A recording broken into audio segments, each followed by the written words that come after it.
안녕하세요. 빅데이터 처리 기술의 이상미입니다.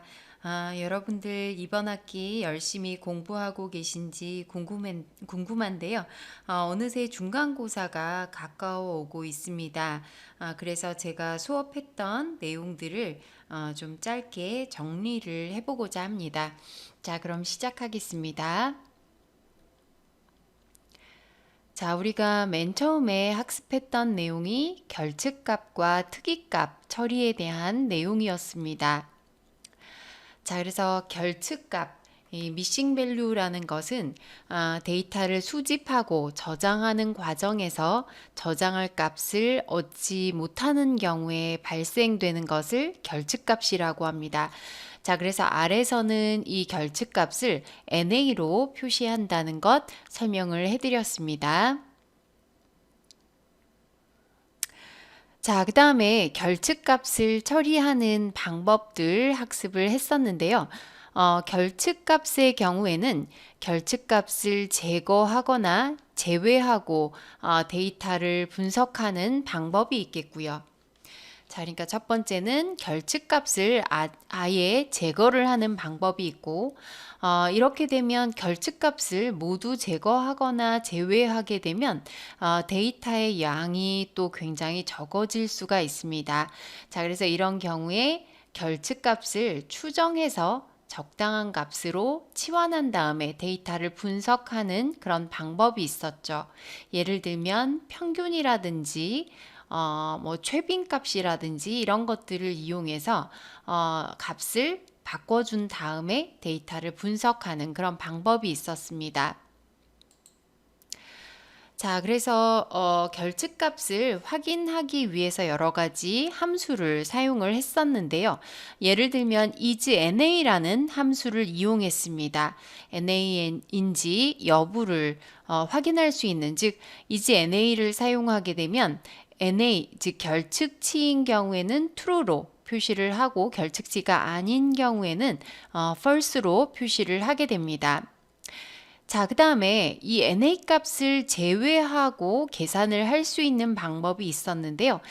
NARM은 true로 지정하게 되면 NA 값을 제외하고 합계를 구할 수가 있는 그런 방법이 있었습니다. 그 다음에는 또 NA omit이라는 함수를 사용할 수가 있었죠. 요것을 사용하게 되면 예를 들면 V2 벡터에 있는 이 결측치들을 모두 제거하고 난 다음에 이제 벡터로 바꿔주는 그런 방법이 있었습니다. 자, 그래서 NA omit을 사용하는 그런 방법들도 있었죠. 자, 그리고 또 한 가지 complete case라는 것을 사용하게 되면 complete case x 이렇게 지정하게 되면 x에서 NA를 제외하고, 즉 NA가 있는 행을 제외하고 어떤 그 데이터셋을 새로 만들어서 사용을 할 수 있는 그런 방법들이 있었습니다. 자, 그래서 결측치가 무엇인지 정리를 해주시고 또 결측치를 처리하는 방법들 기억을 해 두셔야 되겠습니다. 자, 그 다음에 이제 특이값에 대해서 우리가 공부를 했었는데요. 자, 특이값이라는 것은 어떤 정상적인 값에서 벗어나는 것을 특이값이라고 얘기를 했었죠. 데이터의 분포 범위 밖에 위치하는 값을 의미하고 이상치라고 부르기도 합니다. 특이값의 특징, 그리고 특이값을 어디에 사용하는지도 기억하실 필요가 있겠는데요. 제조 공정에서 불량인 제품을 선별할 때, 그러니까 불량 제품이라는 것 자체가 정상에서 벗어나는 그런 제품을 의미하는 것이죠. 자, 그 다음에 은행 거래 시스템에서 사기 거래 탐지를 할 때 사용되기도 합니다. 자, 이 밖에 여러 곳에서 이 특이값을 사용할 수가 있는데요. 자, 특이값이라는 것은 그렇기 때문에 무조건 다 제외하고 처리하는 것이 아니라 이 특이값을 주목해서 뭔가 처리를 해야 되는 그런 경우들도 있다는 것입니다. 자, 그 다음에 특이값을 처리하는 가장 대표적인 방법 중에서 박스 플롯을 이용하는 방법이 있었습니다. 자, 그래서 특이값을 확인할 수 있는 어떤 범위가 있었죠. IQR이라는 것을 이용해서 Q1-1.5 IQR보다 작은 값, 그 다음 Q3 플러스 1.5 IQR보다 큰 값. 자, 이런 식으로 박스 플롯을 보면서 특이값을 확인할 수 있는 방법이 있었습니다. 자, 다음은 이제 전처리 관련 함수들을 학습했었습니다. 자, 그래서 전처리 관련 함수들에는 어떤 것이 있는지 함수명과 의미를 반드시 알고 계셔야 되겠고요. 사용 예제들도 좀 한번 살펴보시면 좋겠습니다. 좀 간단하게 이제 의미만 좀 살펴보도록 하겠습니다. 자, 정렬을 할 때는 sort를 사용하죠. 데이터를 특정한 기준에 따라 재배열하는 기능이 되겠습니다. 자, 그 다음 order라는 함수를 이용하기도 하는데요. 자, 이것은 순서를 아예 바꾸는 것이 아니라 벡터값 크기 순으로 몇 번째인지 확인할 수 있는 함수가 되겠습니다. 자, 그 다음 분리와 선택을 할 때 사용되는 함수가 있는데요. 스플릿과 서브셋이라는 함수가 되겠죠. 자, 벡터나 데이터 프레임을 여러 개로 나눌 때 사용하는 게 스플릿이고, 자, 그 다음 데이터 프레임에서 기준에 맞는 행을 추출하는 것이 서브셋 함수가 되겠습니다. 자, 그 다음에 샘플링이나 조합을 할 수 있는 함수가 있었습니다. 자, 그래서 샘플링을 하기 위해서 사용되는 함수가 샘플 함수가 되겠고요. 자, 그 다음에 이런 샘플링을 할 때 그때그때 다른 값들이 나타나기 때문에 항상 고정적인 결과로 만들도록 하기 위해서 사용하는 함수로 setSeed라는 함수가 있었습니다. 자, 그 다음 조합을 하는 함수로 combination 이라는 함수가 있었습니다. 자, 그 다음에 이제 집계와 병합에 사용되는 함수도 있었습니다. 자, 집계라는 것은 2차원적인 데이터를 어떤 데이터 그룹에 대해서 합계나 평균 같은 것을 계산할 때 사용하는 그런 방식이 되겠는데요. 자, 그때 사용되는 함수가 바로 aggregate라는 함수가 되겠습니다. 자, 그 다음 별도로 분리되어 있는 데이터 프레임을 하나로 연결을 하는데요. 이때 공통적인 열이 필요했었죠. 그래서 하나의 데이터 프레임을 생성할 때 사용하는 함수가 머지 함수가 되겠습니다. 자, 그 다음에 우리가 데이터 시각화 ggplot2라는 패키지에 대해서 학습을 했었습니다. 자, 그래서 우선 데이터 시각화가 왜 필요한지, 자, 필요한 이유들 제가 설명드렸었는데요. 필요한 이유들 한 번씩 정리해 두실 필요가 있겠습니다. 자, 그 다음에는 이제 ggplot이라는 이 함수를 사용하는 방법 알고 계셔야 되겠는데요. 하나의 ggplot 함수를 이용하고요. AS라는 것을 이용해서 그래프의 축, 크기, 색상을 지정하게 됩니다. 자, 그 다음 또 중요한 게 geom이라는 함수가 되겠죠. 이걸 이용해서 이 그래프의 종류를 선택을 하게 됩니다. 자, 그리고 이 지옴을 추가하기 위해서는 플러스 연산자를 사용해서 연결해 나간다는 것도 설명을 드렸습니다. 자, 그럼 이 지옴 함수에는 어떤 것들이 있는지, 자, 이 구분과 내용들 기억해 두실 필요가 있겠죠. 자, 이 내용들도 잘 기억을 해 주셔야 되겠습니다. 자, 그 다음에 이 그래프를 작성하면서 여러 가지 기법들을 제가 설명을 드렸는데요. 기본적인 그래프의 기법들 이외에도 뭐 투명도를 지정한다든지 가로 막대를 그린다든지 뭐 이런 것들 설명을 드렸는데요. 자, 그런 옵션들도 좀 기억하실 필요가 있겠습니다. 자, 여기에서는 알파라는 이 옵션을 이용해서 투명도를 이 점들이 겹쳐지는 것을 좀 잘 보이도록 하기 위해서 투명도를 지정하는 그런 산점도도 그려봤습니다.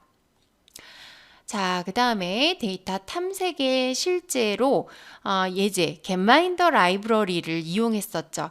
자, 겟마인더 라이브러리가 어떤 라이브러리인지 어떤 데이터를 담고 있는지 한번 다시 살펴보시면 좋겠습니다. 자, 그 다음에 이제 지지플롯과 그 다음 디플라이R을 이용해서 이제 그래프를 그려보는 것도 했었는데요. 지금 이제 겟마인더를 체인 연산자를 이용해서 필터를 하고, 자, 필터할 때는 어떤 연산자들을 사용하는지 봐주시고요. 또 지지플롯에서 어떻게 명령어들을 사용하는지, 자, 그리고 여기에선 지온바, 막대 그래프를 그려줬는데요. 자, 코드 플립을 이용하게 되면 이렇게 가로막대를 그릴 수가 있었습니다.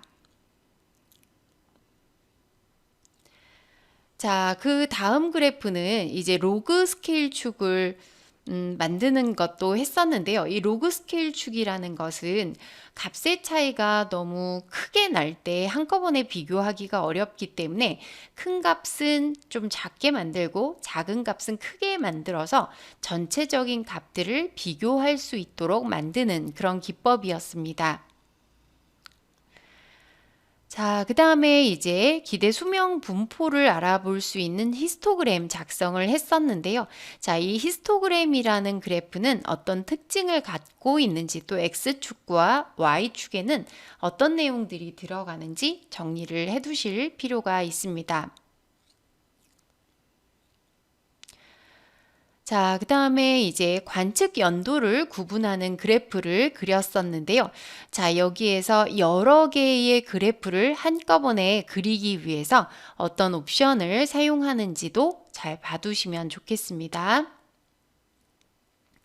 자, 그 다음에 이제 디플라이R 패키지를 이용하는 방법들 설명을 드렸는데요. 자, 당연히 디플라이R 패키지에서도 디플라이R이 기본적으로 제공하는 함수의 기능들 기억을 하시고 또 그 함수들을 이용한 예제들도 좀 살펴보실 필요가 있겠습니다. 자, 우선 필터 함수를 이용하게 되면 지정한 조건식에 맞는 데이터를 추출할 수가 있었습니다. 자, 그리고 셀렉트 함수를 이용하게 되면 원하는 열들을 추출할 수가 있습니다. 자, 그리고 뮤테이트도 있었는데요. 뮤테이트를 이용하게 되면 열을 추가할 수 있죠. 없던 열을 새로이 만들 수가 있었습니다. 자, 그리고 어레인지를 사용하게 되면 정렬을 할 수가 있습니다. 자, 이게 기본 R에서 제공하는 함수와 디플라이 R에서 제공하는 함수명이 좀 다르기 때문에 이걸 좀 정확하게 구분해서 기억하시면 좋겠습니다. 자, 그리고 summarize라는 집계 함수가 있었습니다. 자, 이 디플라이 R에서는 함수도 중요하지만 이 체인 연산자 아주 많이 사용하고 있었죠. 앞에 명령어를 처리한 결과를 다음 명령어로 전달할 때 사용되는 연산자였습니다. 자, 그리고 이거 사용하기 위한 단축키 또 기억을 하고 계시겠죠? 자, 필터는 조건에 따라서 행을 추출하는 것인데요. 자, 여기에서는 필터 함수에서는 연산자도 알고 계셔야 되겠습니다. 그래서 AND 조건 같은 경우에는 콤마로 구분하거나 앰퍼센트 연산자를 사용합니다. 자, 그리고 OR 연산자는 이렇게 수직 막대 모양의 연산자를 이용하게 됩니다. 자, 그래서 필터 사용한 예제들도 좀 살펴보시면 좋겠고요. 자, 그 다음에 select 함수를 이용하는 방법. 특정 열을 추출할 때 사용하는데요. 여러 개의 열을 추출할 때 콤마로 구분하고 또 어디부터 어디까지 인접한 열을 추출할 때는 콜론, 그리고 일부 열을 제외할 때는 마이너스를 붙여서 사용을 하게 됩니다. 자, 그 다음 arrange 함수는 앞서 설명드린 대로 데이터를 정렬할 때 사용하고요.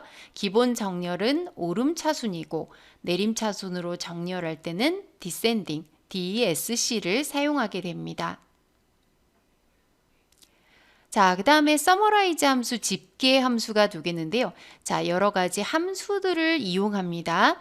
자, 평균이나 표준 편차, 분산, 중간값을 함께 사용할 때는 어떤 함수명들을 사용해야 될지도 기억을 해 두셔야 되겠습니다. 자, 그 다음에 열의 수준별로 그룹화를 할 때 사용되는 기본 함수 그룹 바이가 있었습니다. 사용 예제들도 좀 살펴보시면 좋겠습니다. 자, 이제 여기까지 한번 정리를 해봤는데요. 여러분들 열심히 학습하셔서 좋은 결과 얻으시면 좋겠습니다. 감사합니다.